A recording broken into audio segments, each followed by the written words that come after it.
Hello students, in the previous video you have studied about the genetic terminologies. Now today I am going to explain you monohybrid cross experiment. You already studied the definition of monohybrid cross and monohybrid ratio in previous video. Monohybrid cross, a cross between two pure homozygous parents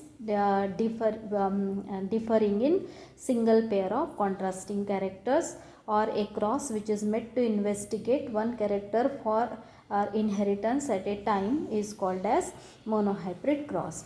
In monohybrid cross, step 1 is Mendel first selected pure tall plant with pure dwarf plant. Pure tall plant genotype is capital T, and pure dwarf plant genotype is small t. So this is the selection of the parent that is called as P1 generation. P1 generation, external appearance tall get crossed with dwarf plant, and genotype pure tall capital T, pure dwarf small t.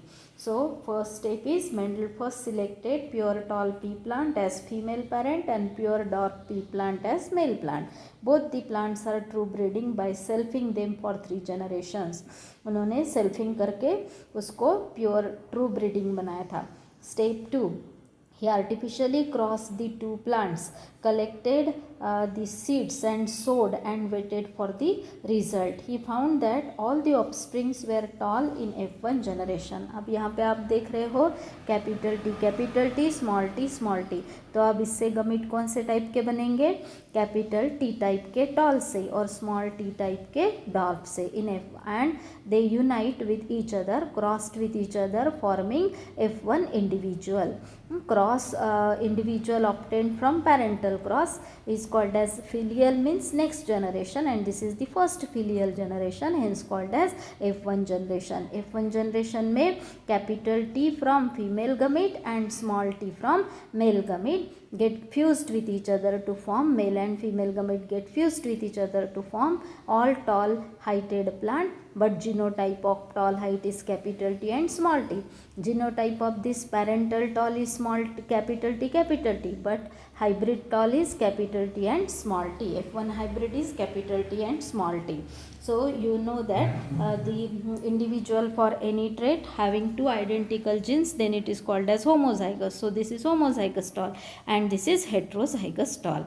Then next he artificially crossed the two plants, collected F1 generation. अभी देखा आपने, actually he was experimenting that the offsprings of F1 hybrids will be of intermediate height of 50% tall or 50% dwarf, but due to non-appearance of dwarf plant in F1 generation, Mendel faced some problems like whether the dwarf character was completely eliminated forever or temporarily hidden. ये उनको समझना था, तो इसलिए उन्होंने next इसमें क्या किया है, third step, Mendel allowed natural self pollination of all the F1 hybrids. उन्होंने ये सब F1 हाइब्रिड्स को, उनको लगा था पहले कि 50% टॉल और 50% डॉर्फ आएंगे, मगर जब पूरे टॉल प्लांट आ गए तो मेंडल कंफ्यूज हो गए कि whether that dwarf character is totally eliminated. तो इसके लिए उन्होंने क्या किया कि he allowed F1 individuals for selfing. Selfing की डेफिनेशन आप लोगों को मालूम है. Selfing means cross of individuals having similar genotype और cross of individuals of same generation is called as selfing. अब यहाँ पे सेल्फिंग करने के बाद में ये टॉल और ये टॉल दोनों भी टॉल ही रहेंगे सब प्लांट. अब ये जो F1 के plant capital T small t, इससे गमीट कौन से टाइप के बनेंगे? हेट्रोजाइगस है, इसलिए दो अलग अलग टाइप के, capital T and small t, capital T and small t. अब ये चेकर बोर्ड मेथड से उसको कैलकुलेशन किया है. चेकर बोर्ड मेथड यानी पनेट स्क्वायर बोर्ड भी बोलते हैं उसको. दिस मेथड और is devised by Punnett for the calculation of F2 generation, F3 generation etcetera. अब यहाँ पे आपको चेकर बोर्ड मेथड क्यों कही गई है, क्योंकि यहाँ पे मेल गमेट्स लिखे जाते हैं ऊपर की तरफ, फीमेल गमेट्स लिखे जाते हैं नीचे की तरफ। मेल और फीमेल गमेट्स यहाँ पे किस टाइप के हैं, कैपिटल टी स्मॉल टी, अगर इसको मेल पेरेंट करके कंसिडर करते हैं तो capital T and small T male gametes, और इसको फीमेल पेरेंट करके कंसिडर करते हैं तो capital T and small T female gametes. तो यहाँ पे मेल गमेट इधर, मेल फीमेल गमेट इधर, फिर उसको 2 vertical columns for male gametes and 2 transverse columns for female gametes. तो इसलिए यहाँ पे क्या बन गया है, चेक्स बन गए, 4 ब्लॉक्स बन गए। तो इसीलिए this method is called as checker board method. अब यहाँ पे capital T small T, capital T small T, अब इसका और इसका क्रॉस करेंगे तो capital T tall, capital T and small T, capital T and small T, capital letter पहले लिखना है तो capital T small T small T small T. तो अब यहाँ पे F2 जनरेशन में आपको रेशो कौन सा मिला है, फिनोटिपिक रेशो। एक्सटर्नल अपीयरेंस से देखेंगे तो ये टॉल, ये टॉल, ये टॉल, 3 टॉल एंड 1 डॉर्फ, ये एक डॉर्फ। अगर जीनोटिपिकली कैलकुलेट करेंगे तो कैपिटल टी यानी homozygous tall, capital T small T यानी हेट्रोजाइगस और हाइब्रिड टॉल, प्योर टॉल भी बोलते हैं इसको, होमोजाइगस को, hybrid tall, capital T small T, hybrid tall, small T यानी प्योर डॉर्फ। तो रेशो कितना मिला, capital T 1, capital T small T 2, यानी ये 50% हो गए, ये 25% और प्योर डॉर्फ 1 यानी 25%। तो जीनोटिपिकली अगर कैलकुलेट किया, जीनोटाइप यानी genetic makeup of an individual for any trait is called as genotype and external appearance for any trait is called as phenotype. तो यहाँ पे फिनोटिपिक रेशो कितना मिला है, 3:1, genotypic ratio 1:2:1, 1 capital T 2 capital T and small T and 1 small T.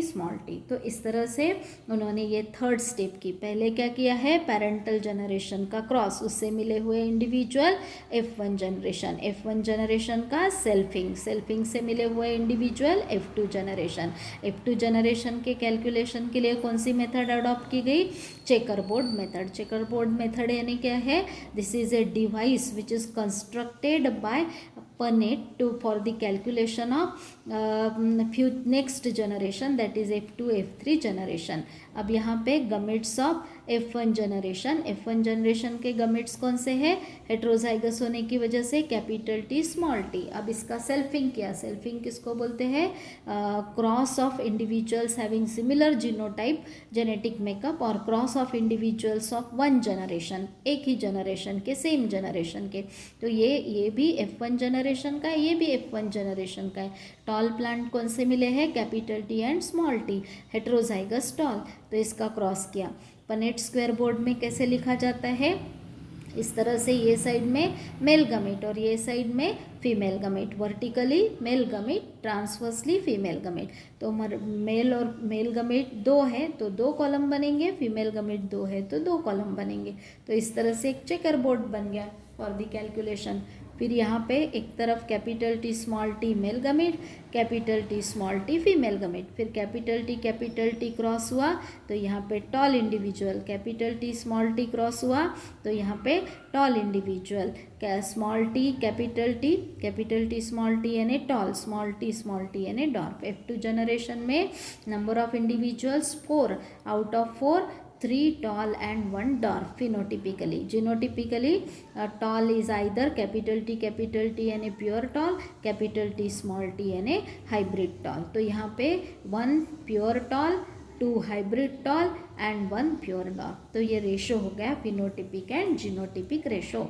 Phenotypic monohybrid phenotypic ratio is 3:1 and monohybrid genotypic ratio is 1:2:1. तो ये experiment 10 he performed monohybrid crosses and reciprocal crosses भी उन्होंने किए with all 7 pairs of contrasting character. यहाँ पे हमने एक character देखा है हाइट ऑफ द प्लांट, तो ऐसे ही बाकी remaining 6 character, 7 pairs of contrasting characters में सबके लिए फिर उन्होंने ये किया है और उसके बेसिस पर से कुछ लॉज भी फॉलो किए, पोस्टुलेट किए हैं। तो वो लॉज हम नेक्स्ट वीडियो में देखेंगे। तो यहाँ तक आपने देखा। फिर एब्रीवेशंस यूज्ड इन सिम्बॉल्स और एब्रीवेशंस यूज्ड इन जेनेटिक्स, ये दिया हुआ है सिम्बॉल्स या एब्रीवेशंस। जैसे पैरेंटल जनरेशन है तो P1 generation, first filial generation F1, second filial generation F2, third filial generation F3, इस तरह से दिए जाते हैं F1, F2, F3। उसके बाद में नेक्स्ट अगर आप देखोगे तो यहाँ पे और सिम्बॉल्स यूज़ किए जाते हैं। डोमिनेंट कैरेक्टर के लिए कैपिटल लेटर्स, रिसेसिव कैरेक्टर के लिए स्मॉल लेटर। फिर उसके बाद में सेक्सेस के लिए तो ये हो गया सर्कल और उसके नीचे प्लस का साइन फीमेल सेक्स, सर्कल और उसके ऊपर arrow that is the male sex. तो ये सब सिम्बॉल्स यूज़ किए जाते हैं। P और P1 जनरेशन यानी parental generation, F1 generation first filial generation, F2 generation second filial generation, F3 generation third filial generation. Dominant character के लिए कौन सा अल्फ़ाबेट, कैपिटल, और एक कैरेक्टर के लिए एक अल्फ़ाबेट, और रिसेसिव के लिए same letter but with small alphabet, उसका यूज़ किया जाता है, small letter of same alphabet. फिर ये फीमेल सेक्स, मेल सेक्स। तो इस तरह से ये सिम्बॉल्स भी कुछ यूज़ किए जाते हैं जेनेटिक